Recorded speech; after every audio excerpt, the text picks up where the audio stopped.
Nau mai ki whakamiere.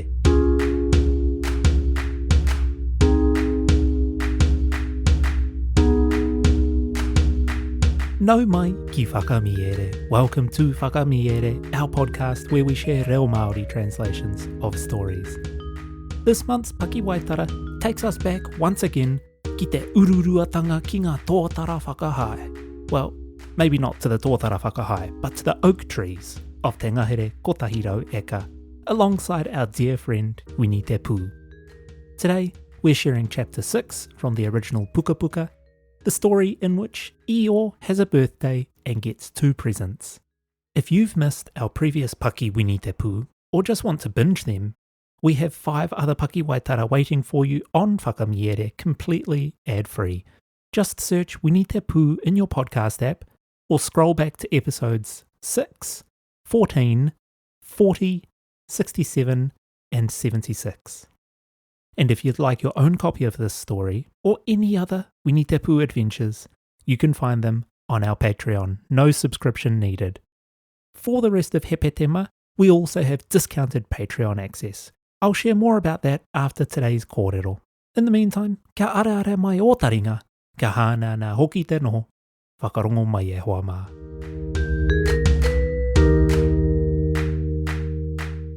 Winnie Te Pū, nā A.A. Milne. Upoko tua ono. Te whakanuia ai te huringa tau o Eeyore me te rironga o ngā perehana e rua I āia. Ara a Eeyore, te kai he kaumātua hina, e tū ana I te taha tika o te mimi, titiro ana ki āia anō I ngā wai. Pakaru mai te haunga, tāna ki. Koia te āhua, pakaru mai te haunga. Ka huri ia, ka rua te kauputu tāna ātahi koi I te mimi, ka pōhutu I te whakawhitinga, ka ātahi koi anō ai I te rātu taha. Mea kauake, ka tirohia anō ai ia I ngā wai. Koia hoki tāku, tāna kōrero. Kaore tonu I pai kē atu I tēnei taha. Engari hei aha mā rātau anō. Kaore he paku aha ki te makiu. Pakaru mai te haunga, koia hoki tēnā. He oro pāhuhu I te kuiki I muri I aia. Ā, ka puta mai a Pū. He atamari e Eeyore, te ki a Pū. He atamari e pā Pū, te kōrero matapōuri a Eeyore. Ki te ai he atamari e, tāna ki. Te kumu nei ahau, hei tāna. He ai, he ha te raru. Ha, he kore noa iho pā Pū. Kare kau. Kare tae e tātou katoa, ā. Tērā hoki ētahi o tātou. E kore e pēna. Koia te roanga atu o ngā kōrero. Kaore e tae te aha. Te ki a Pū, mirimiri ana I tōna ihu. Te harikoa. Te waiata me te kanikani. He mate ke anō, he mate ke anō. Nera, te kupu a Pū. Ka roa tāna whakaro, kātahi, ka ui atu. He hara tērā raru, panu homi, te kōrero matapōuri tonu a Eeyore. He kupu reo wī mō te panu homi, tāna whakamahuki atu. Kaore au mō te amu engari, koia. Ka nohoa Pū ki tētahi toka nui, ka āta whakaarohia ai tēnei. Hei tā ōna taringa, he panga tēnei, me te aha anō. Kaore ōna pūkenga panga, he pēa roro iti noa iho nōna. Nā reira, ka waiatatia kētia e ia, te tākai kototo. Kototo, tākai kototo. Te manu te ngaro, engari ngaro nei te manu. Uia mai te panga, anei taku kōrero. Kototo, tākai kototo. Koia te whiti tuatahi. Mutu ana tēnā, kaore a Eeyore, I mea mai, kaore ia I te rata atu. Nā reira I waiata ngā akau nui atu a Pū I te whiti tuarua ki āia. Kototo, tākai kototo. Te whio, te ika. Te pērā hoki au. Uia mai te panga, Anei taku kōrero kototo tākai kototo. Kaore tonua io I ki I tētahi mea. Nā reira I hamumu mārie apu I te whiti tuatoru ki aia anō. Kototo, tākai kototo. Hei aha te hei, e ua hoki rā. Uia mai te panga anei taku kōrero kototo tākai kototo. Ana, te kupua io. Waiatatia, amatiri, amatitu, anei tāua e kohi ana I ngā nati me te mei. Kia pai mai nā. Kua pēnā au, te ki apu. Ka taia e ētahi, te ki a io. Hea ai, hea te raru. He raru rānei, ko tino pouri tō hanga io. Pouri? Hea au e pouri ai. Ko taku huringa tau. Te rangi koa rawa atu o te tau. Ko tō huringa tau, te ki ngā ohorere apu. E mea ana koe. Kāre koe I te kite. Tirohia ngā perehana katoa kua riro I ahau. Ka pōwhiriwhiria ki tōna waiwai. Tirohia te keke huringa tau. Ngā kānara me te huka māwhero. Ka tiro apu ki te matau katahi. Karua ki te maui. He perehana te kupu apu. Keke huringa tau te ki apu. Kia. Kāore I te kitea. Kāo te ki apu. Kāore hoki au I te kite. Te kia io. He kōrero paki. Tāna whakamahuki. Ha ha! Ka rakuraku apu I tōna upoko. He pōraruraru nōna I tēnei. Engari ko tō huringa tau ake. Tāna kōrero. Ai. Au e! Ana! Ngā whakamānawatanga ki a koe io. Me ngā whakamānawatanga hoki ki a koe pēr pū. Engari e hara I tōku huringa tau. Kāo. Ko tōku ke. Engari I ki koe ngā whakamānawatanga. He aha e kore ai. Kāre koe I te hiahia kia kaiponu I tōku huringa tau ne. Kei te mārama te ki apu. I nā hoki te kino tā io me te tata hotu. O tōku kaiponutanga. He kore no ngā perehana, te keke, ngā kānara rānei. He kore hoki no te paku aronga mai ki au. Engari mēnā hoki te katoa e kaiponu ana. Kua oa te māka tēnei ki a pū. E noho mai nā, tāna karanga ki a io. I tāna tahuri me te whāwhai atu ki te kāinga. He whakapai nōna me whai I tētahi momo perehana mā te io pōuri nei. E o tihi aia te whakaaro ki tētahi mea tika a muri ake. I waho I tōna whare, ka kitea tōna hoa punua e peke ana, ngana ana kia whātoro atu ki te pātōtō. Kia ora punua, tāna ki atu. Kia ora pū, te kia punua. Kia te ahara a koe, I te ngana au ki te whātoro atu ki te pātōtō, hei tā punua. I haere atu au ki māku koe āwhina, te kōrero ngākau nui a pū. Nā reira, ka whātoro ake ia, ka pātōtō hia ai te tatau. Kātahi tonu nei au ka kite ia io, tāna tīmata mai. Kua tino pouri te āhuatanga o io, tā te mea ko tōna huringa tau. Kāore anō tētahi kia aro atu. Nā whai anō, kua tino mata pouri. Anā, pēna ia io. I reira ia, e ki. Te roa hoki o tā te tangata, nōna te whare nei, hara mai ki te kūaha. Nā ka pātōtō anō ia. E ngari pū, te kia punua. Ko tōu anō whare, au e, tā pū, e mea ana koe. Tāna ki atu. Ana, hoa ke tā aua. Nā reira, I hoa atu rā aua. Ka kotahi atua pū ki te kāpata kia kite mena rānei hei pū miere iti e wāte ana. He I pū I haia, nā reira, I tīkina ake. Ka tukuna tēnei kia io, tāna whakamahuki atu. Hei perehana, he aha tāu e takohatia nei. E o tia hau te tuku I tēnā, te kia punua. He takohatanga nā tāua, kāo, te kia pū. E hara tēnā I te whakaaro pai. Pai noa. Kāti, ka takohatia tētahi poihau ki aia. He mea tonu tāku e toi ana no taku whakangahau. Ka haere au ki te tiki, ne? E punua, he whakaaro tino pai tēnā. Koia marika te hiahia oio e koa ai ia. E kore tētahi e koa kore i te poihau. Nā reira, ka toti atua punua, a ka peka atua pū me tāna ipu miere. He rangi mahana me te aha anō, he haerenga roa ki mua i te aroaro. Ka ore anō ia i tae ki te hauruatanga, ka tau atu tētahi aurongorere kē ki roto anō i aia. Ka timata i te pito o tōna ihu, ka mā turuturu puta noa i tōna katoa. Ka puta i ngā raparapa o ōna waiwai. Ano i roto tētahi i aia e ki ana, e pū kua tai ki te wā kia ko tamutamu. E ki, tā pū. Ka reo i mōhio kua pērarawa te haora. Nā reira, i noho ia, i unuhia te taupoki o tāna ipu miere. Kua māngari au i te taria mai o tēnei, tāna i whakaaro ai.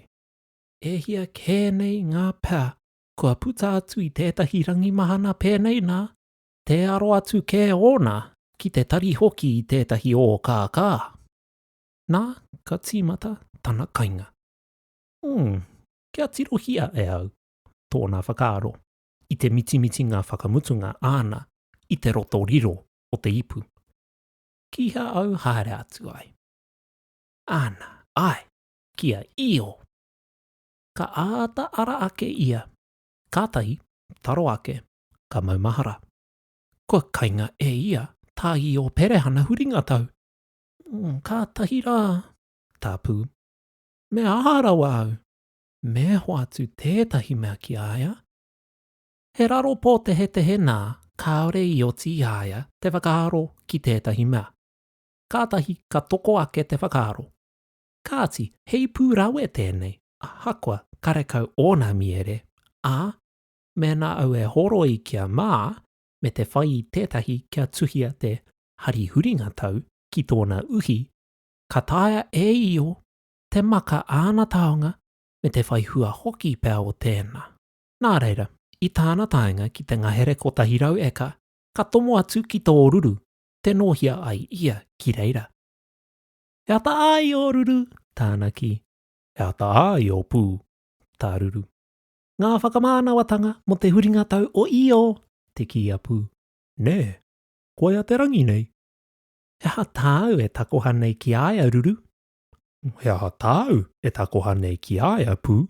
He ipu whai hua tāku e takoha nei ki aia, e noho ai ngā taonga, nā, i hiahia au ki te ui atu ki a koe, ko tēnei, te ki a ruru, me te tīkina atu i te ringa o pū. Ai, koe hiahia au ki te pātai atu, kua mainga e tētahi te miere i roto, te ki a ruru. E oti a koe te mainga te aha noane i roto, te kōrero hūmārie a pū. Anō tōna whaihua i tēnā. Nā, kua hiahia ki te ui atu ki a koe, me tuhi koe i te hari huringa tau i runga. Koia tāku i hiahia kia ui atu ki a koe, hei tā pū. Tā te mea e āhua tatu ana tāku whakahuanga kupu. He whakahuanga pai engari e tatu ana. Nā whai anō, ka tuhia ngā pū i ngā wāhi he. E oti i a koe te tuhi i te hari huringa tau i runga? He ipu tau, tā ruru, me te hōmiro tia ona e ia. Hei koha hoki pēr nāku, nā tāuatahi. Kāo, te ki a pū. E hara tērā i te whakaritenga pai. Ka mātua horoia e au, kātahi e oti i a koe te tuhi i runga. A ka horoia te ipu e ia, ka whakamaro ke tia ai. Ia ruru e mitimiti ana i te pito o tāna pene rākau, me te whakaaro ake, mō te whakahuanga o te huringa tau. Ka taia e koe te pānui pū? Te uinga mā harahara āna. He pānui mō te pātoto me te ringi ki waho i tō kukuaha. He mea tuhi e kiri topa rōpene. Kua taia e koe te pānui tēnā? I mea mai a kiri topa rōpene i ngā kōrero. Kātahi i taia e au te pānui. Āna, māku e mea atu ki a koe ngā kōrero nei. Mā tēnā ka taia e koe. Nā reira, ka tuhia e ruru. A, i pēnei tāna tuhinga. Heri ari huriringa ngā taunga tatatau. Ka māharo pai a pū. Ko tāku e tuhi nei, ko te hari huringa tau, te kōrerotanga noatanga aruru. O he tuhinga roa, pai hoki, hei tāpū, me te miharo ona I tēnā. Āna, ko te mea nei, kāti, kua tuhi ahau I te he huringa tau tino hari me te aroha nui I a pū. Nā reira I tōna tikanga, me nui te tuhinga āpene rākau, e tuhia ai tētahi mea e pēnāna te roa. Ai, kei te mārama, te ki a pū. I te mahia mai o tēnei, kua waihape a punua ki tōna anōwhare kia tīkina te poihau a io. I puritia kia ita I tōna tinana, e kore ai e pūhia e te hau.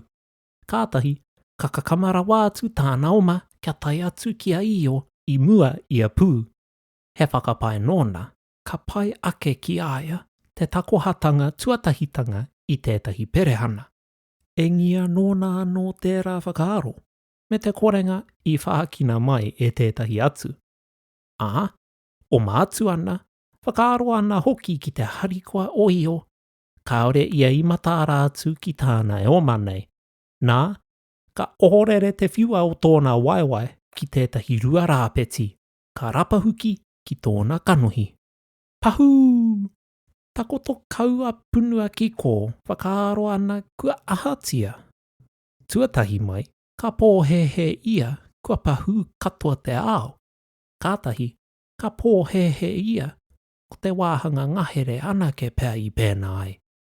Kātahi, ka pōhehe ko ia anake I pēnā ai. Ā, kua noho taratahi ia ki te marama, ki hea tūrahane. Ā, e kore e kite ia kirito paropene, ia pū, ia I o rānei. Nā, ka toko ake te whakaaro. Āna, mena au e noho ana ki te marama. Hei aha te ritenga tonutanga o tāku anga whakararo. Nā reira ka āta ara ake ia, tiro tiro haere ai. I te ngahere tonu ia. I nā hoki te rereke, tōna whakaaro. Hahara tēnā pahū. E kore e pērā te rahi o te hoihoi o taku takahanga. Kāti, keiha taku poihau. Haha hoki tēnā wāhitare marama aku. Ko te poihau. E hika, tā punua. E hika e, hika e, hika e. Au e taia te aha. E kore a muri e hokia. A kaore aku poihau anō. Me te aha, kaore hoki pēr I o e tino rata nei ki ngā poihau. Nā reira, ka toti tonu ia me te pōuri hoki. Ā, ka tai atu ki te tahatika o te mimi I reira a io, ka karangatia ia.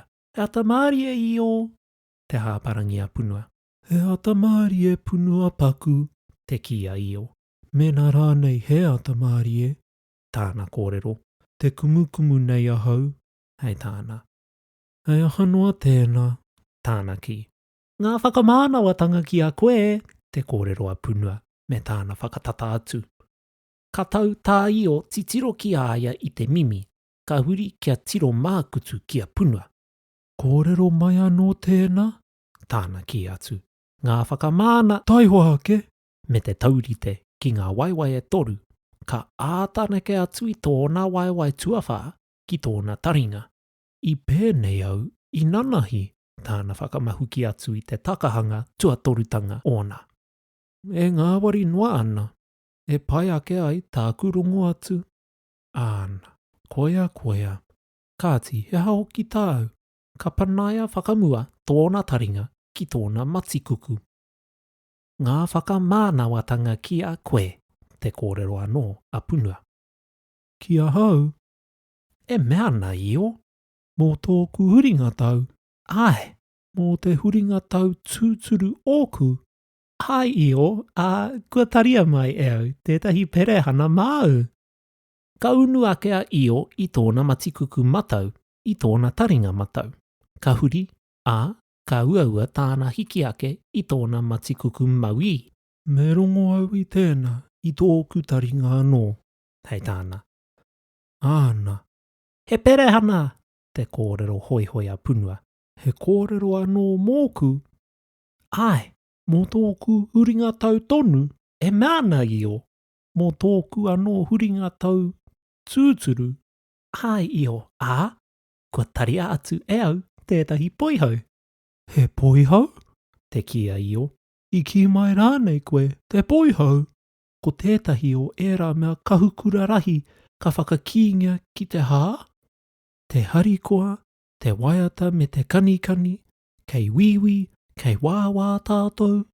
Ai, engari, ka aruaha hoki i o. Pe oti taku omanga mai ki konei. Kia taria atu ki a koe. Ka rapa huki au. Ai rā, te wairua toa o. I tere rawa tāu oma hei tāku. Kāre koe i mama i te wharanga ne punua paku. Kāo, engari, e i o. I pahu te poihau i ahau. Ina te roa o te ngū. Tāku poihau, te meatanga atu a i o. Ka tungau a punua. Tāku poihau huringa tau. Ai i o, te ki a punua. Me te paku hongi hongi. Anei kē ia. Me ngā whakamānawatanga ki a koe. Nā, ka hoatu te wāhitare mara māku ki a i o. Ko tēnei, te ki a i o. Tōna ohorere nei. Ka tungau a punua.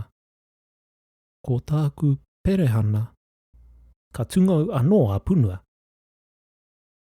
Ko te poihau. Ai. Tēnā koe punua. Tā i o. Kei te pai rānei tāku ui atu ka koke tonu ia. He aha te tae i te wā he poihau tonu i tōna poihautanga tonutanga. He whero. I te whakaaro noa au. Whero. Tāna hamumu ki aia anō. Ko taku tino tae. He pēha tōna rahi. Āhua pēnei tōku rahi. I te whakaaro noa au. Āhua pēnei i te rahi o punua. Tāna kōrero pouri ki aia anō. Ko tāku tino rahinga e hika e. Ka mata pouri katoa a punua. Kaore ia i mōhio ki ana kupu haere ake nei. I te whakatuwhera tonu ia i tōna waha kia ki i tētahi mea. Kātahi i te whakapaenga e kore e pahawa i te kōrero tia o tērā. Ka rongo ia i tētahi hāparangi no tā wāhi i te awa. I reira a pū. Ngā whakamānawatanga ki a koe. Te karanga atu a pū. Me te wareware ki tāna mihinga kētanga. Tēnā koe pū. Kei te whakamānawatia. Te kōrero noa iho a io. Kua taria atu e au tētahi perehana iti māu. Te kōrero hiamo a pū. Kua whaia kētia e au. Te ki a io. Kua pōhutu ke a pū i te mimi ki a io. Ko punua e noho ana ki tua. Me tōna upoko ki ona ringa. Tangi ana ki aia anō. He ipu whaihua. Tā pū. Anei. Kua tuhia te he huringa tau tino hari me te aroha nui i a pū i runga. Koea te tikanga o era tuhinga katoa. Kāti, hei mai ngā atu ngā mea. Arā! I te kitanga a i o i te ipu, ka tino hi amo ia. Au era! Hei tāna. E whakapai anau, ka o tāku poihau ki tērā ipu. He, kāo i o, te ki a pū. Kua nui rawa ngā poihau e o atu ai ki ngā ipu. Ko tā au mahi ki te poihau, he pupuri ki te poihau. Kaua tāku, te kōrero uma kūkupa a i o. Tirohia punua. I te tirohanga pouri atu a punua. Ka hāpai ake a i o i te poihau mā ona niho. Ka āta whakarapa atu ki te ipu. Ka tīkina ake. Ka whakatakoto ki te papa. Ka hāpai tia anō. Ka āta whakahokia anō. E mea ana koe, hei tā pū. Ka o pai. E mea ana koe, hei tā punua. Ka taia hoki te tango. Ai, nera, te ki a i o. Ka kuhu atu, ka tango anō hoki. e tino uruhau ana au, te kōrero harikoa apu. I tōku whakaaro kia tukuna ki a koe tētahi ipu whaihua e whakarapa atu ai I ngā mea. E tino uruhau ana au, te kōrero harikoa apunua. I tōku whakaaro kia tukuna ki a koe tētahi mea hei whakarapa atu māu ki te ipu whaihua. Engari kaorea I te whakarongo, I te tango ake ia I te poihau, me te kuhu atu anō ai, me tōna harikoa hoki. Nā, kaore au I takoha I tētahi mea ki aia, te uinga pouri a kiritopa rōpene. Ai rā, I takohatia e koe, hei tāku, I takohatia e koe. Kāre koe I te mahara. Tētahi paku, I hoatu ki aia, tētahi pauaka peita, e peita tia ai ngā mea e ia. Ana, koia. Heha au te hoatu ai ki aia I tata. He toritori nou I te whakaritea o tāna whakangahau. He keke tāna me te panireka irunga, me ngā kānara e toru, me tōna ingoa I te huka māwhero, me ai, kei te maumahara au, te kia kiritopa rōpene.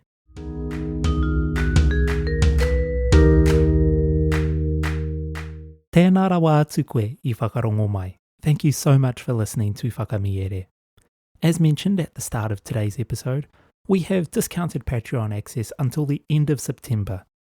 Simply use the code MAHURU50 when you sign up. That's MAHURU50 for 50% off Patreon access. Even better, if you're a kaimahi in Kura, Kohanga Reo, Puna Reo or schools in Aotearoa, we're giving you free access. Kaimahi can now get early access to every episode of Whakamiere, PDFs of every pakipoto, access to a supportive Reo Māori community, limited edition merchandise, as well as complete access to the back catalogue of content. Just email whakamiere@gmail.com from your staff email address and we'll send you a Patreon link. This is still just $6 a month for anyone else who wants to join. A huge mihi goes out to our Patreon supporters without whom this podcast could not be ad-free. If you've enjoyed what you've been listening to and want to show your tautoko in a non-pūtea way, please consider leaving a like and a review on your podcast app. It really makes a massive difference with the algorithm and getting Whakamiere out to new audiences. If you have friends in whānau who might like our kaupapa, please share it with them as well. You can also follow us on Instagram. Ko taurapa au, e mihi nui ana, hei a koe nei e hoa mā.